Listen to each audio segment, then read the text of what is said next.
How many spoons do you have today? Hi, I'm Emerald Mosaic. I am back with another video. I know it's been a while, but I was kind of short on spoons. And today I'm going to explain what that means.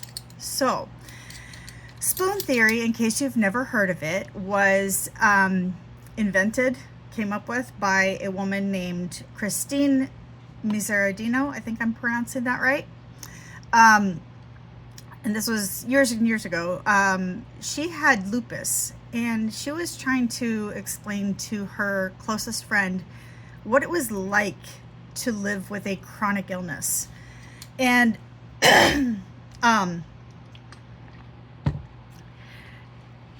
one of the things that she wrote an essay after having this experience with her friend. She wrote an essay, and it's available online. I will put the link down in the description so that you can go read the whole thing for yourself. But one of the things that she pointed out to her friend is that the difference in being sick and being healthy is having to make choices or to consciously think about things when the rest of the world doesn't have to. And I think that is pretty much the key point of this. So what she did is they were at a restaurant, and her friend was like, okay, yeah, I know about all of the things that you deal with on a daily basis, but really, what is it like? And so as she kind of wrestled with this question, she herself had been trying to answer this question for herself for a while. And so she kind of got an idea, and she grabbed her tableware and some of the tableware from nearby tables, and she came up with a whole bunch of spoons, and she ended up giving her friend 12. She said, okay, here you go. Now you have lupus. You are the one who has lupus. Now, let's walk through a day. And so she's like, okay, so like, what do you do in the morning? Well, I get up and, I get up and get ready for my day and go to work. Oh, no. That's too much. Let's break that down. Okay, you get out of bed. Wait, that's a spoon? It's a whole spoon, and I only have this many for the whole day? Getting out of bed can use up a whole spoon? Uh-oh.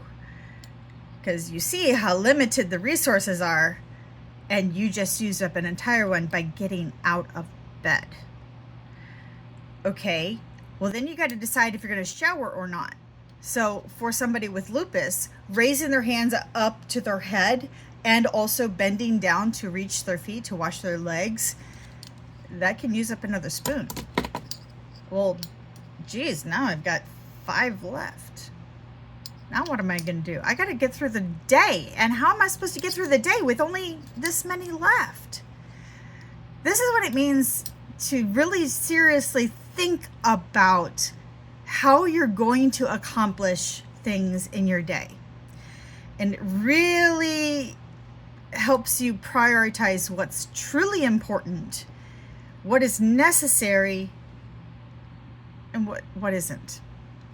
All of a sudden, your priorities shift when you realize that you have far more limited resources than everybody else. So the resources that I'm talking about here is energy, motivation, pain levels, mood.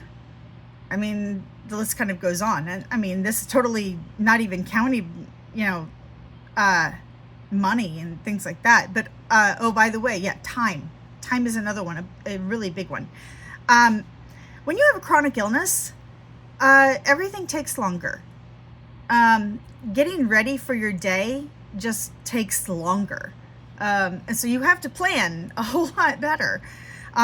So one of the things I really appreciated that she mentioned in her essay is that this isn't just for lupus. This is for people with any kind of challenge in their life, something that they have to manage their time, they have to manage their energy and resources. And so this applies to mental illness. This applies to all types of physical issues. I know I've mentioned in past videos that I am disabled. So the primary reason for my disability is a condition called hypermobile Ehlers-Danlos syndrome, HEDS for short. The short version is that it's a connective tissue disorder, and tendons and ligaments are types of connective tissue, and mine are loose like old elastic. So the tendons and ligaments really kind of help the joints, help different bones stay in position and help them move and twist and turn and do all the things. Now, I have a tendon here in my left wrist that likes to pop out of place. And what it does is it pops over this bone. Now, when it does that, it really hurts. That is extremely painful when it pops over that bone. And in order to get it to go back into place, I have to pull. So that requires that my right side be okay. So if my right shoulder is hurting, or if my right wrist or my right elbow is hurting, then pulling that back into place is really hard. So then it's like, okay, now I need to find another person to interlace fingers and pull, or find something stable. But it's not like I can just grab something and pull, because my ability to grip when that tendon is out of place is just gone. I can interlace fingers to grab onto this hand, but this hand can't grip. Okay, so you can quickly see how just this one example just throws a total wrench in my gears, and I have to rethink how I'm going to do anything that day, because even after it goes back into a place, it's going to be sore for a while. And in fact, it's not as noticeable anymore. In fact, maybe from this angle, it's kind of hard to see anymore, but I actually have a little bit of extra tissue right here that I don't have quite as much of on this side. I don't know, it's kind of hard to see, but from certain angles I can see it pretty well. And unfortunately, this one has actually also started not going out of place, but just getting really tender. In fact, I had to do physical therapy because where it attaches to this bone was really hurting for a while. OT, but anyway. So these are the types of challenges physically that I have to deal with, not to mention my hips and my knees and my ankles and my feet and my spine and my neck and my shoulders, like the whole shebang. Every single joint in where two bones come together, that is a joint. So any place that two bones meet, and there are tendons and ligaments that attach them and enable and hold them steady and enable to them shift this way and then move that way, but keep them aligned, it's weak. And so I have to strengthen my muscles to use my muscles to hold things in place, and they're not designed to do this. So I'm exhausted. Now, on top of all that, I also have mental health issues because I have CPTSD, which is chronic PTSD. I actually have two forms of PTSD, the traditional from, a temporary trauma, and I also have the chronic version from my childhood. So I have come a long way, and still I deal with a lot of things mental health wise that other people don't. One of the things is hugely intense emotions. One of my diagnoses is actually borderline personality disorder. Really quickly, there are 9 criteria for borderline personality disorder. You have to have 5 of them in order to have a diagnosis. So that is a whole lot of combinations, a whole lot of flavors of borderline personality disorder. Not everybody cuts. Not everybody is physically aggressive. I'm not, despite having a secondary black belt in Tang Soo Do, which is a Korean style of martial arts. Not everybody has any of any single trait, because you only have to have 5 out of the 9. So anyway, as you can see, managing my life is pretty complicated because I have the physical things to manage, and I have the emotional things to manage.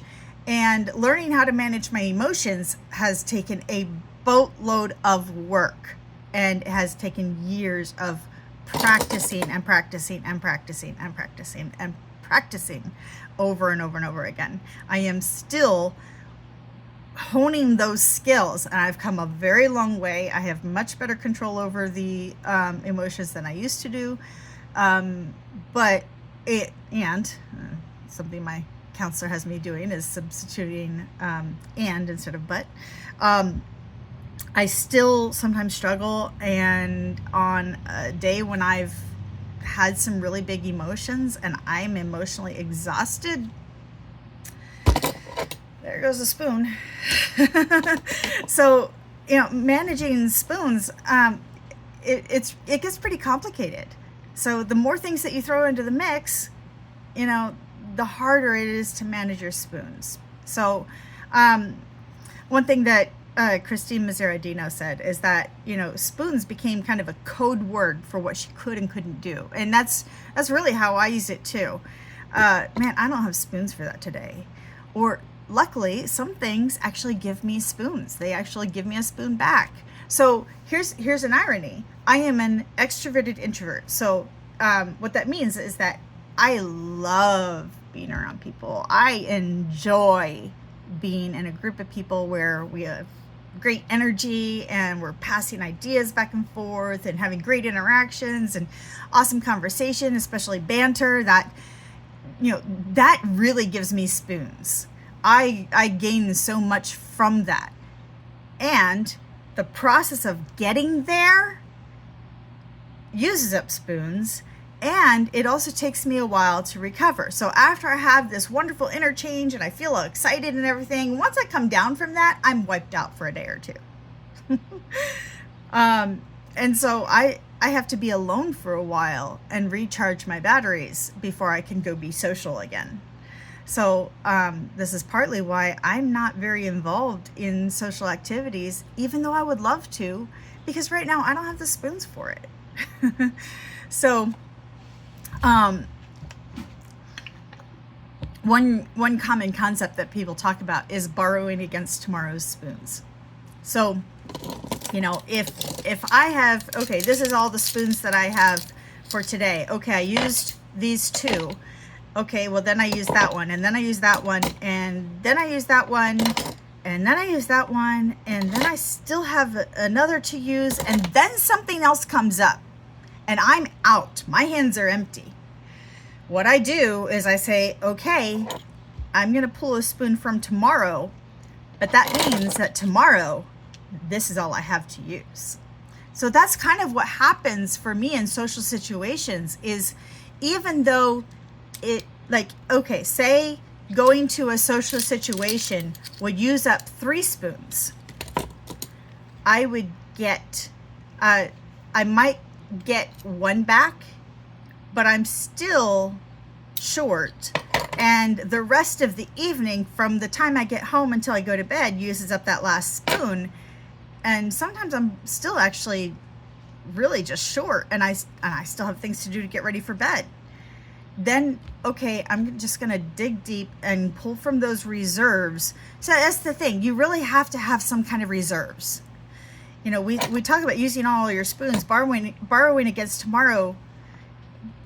Borrowing against tomorrow is actually using those reserves that you have to build up. And this is part of resilience, actually, is building up your reserves. If you don't build up your reserves, you will have nothing left for emergencies. And in that situation, that's pretty scary to be in. And I have made it a point to always, every day, do something that will contribute toward my reserves. This is self-care at its most basic. This is making sure I'm getting sleep. And this is something I've struggled with. I have ADHD. It is hard to put things away and get to bed on time. So I found a way to download the audio of a YouTube video that I listen to go to sleep.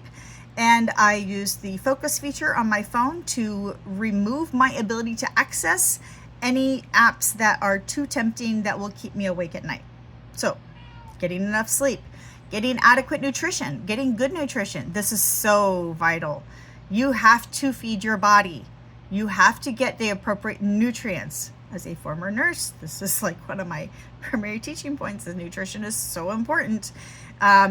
Empty calories are not going to give you the spoons you need for those reserves.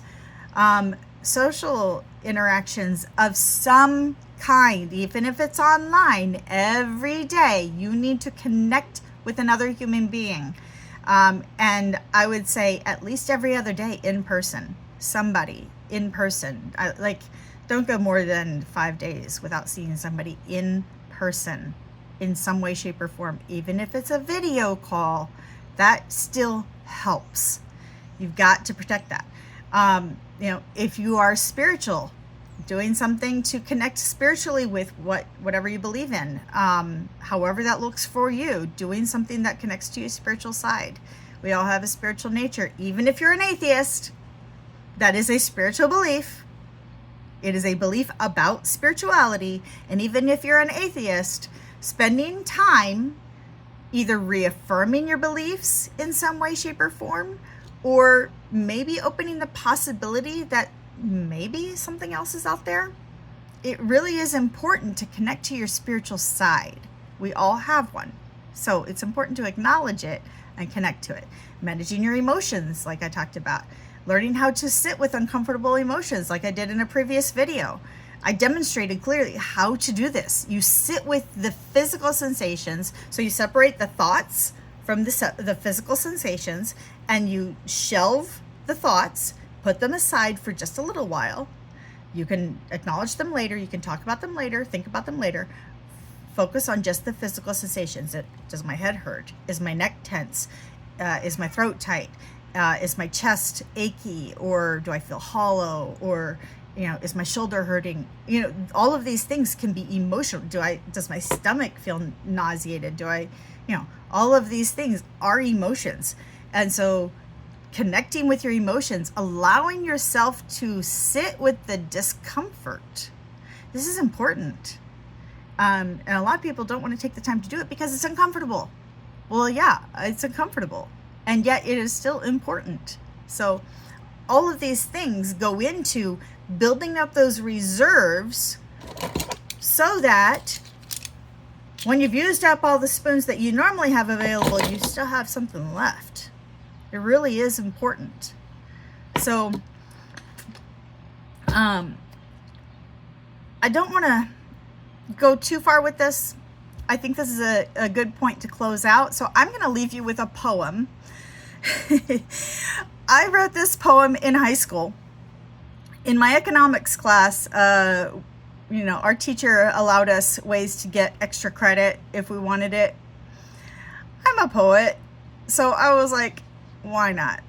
So I wrote a poem called Trade-Offs. You want a camera and you want a cassette. Yes, I'm dating myself. But you can't have both, and so you start to fret. You've got a good job, but you haven't been paid. Friday they pay you, but the sale ends today. Opportunity costs either this or that.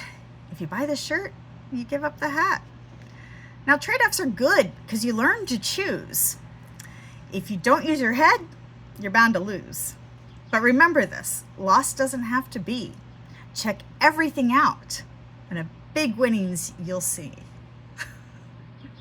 That was written on September 1st, 1994. Yes, I am dating myself. I graduated high school in 1995. I have earned these wrinkles.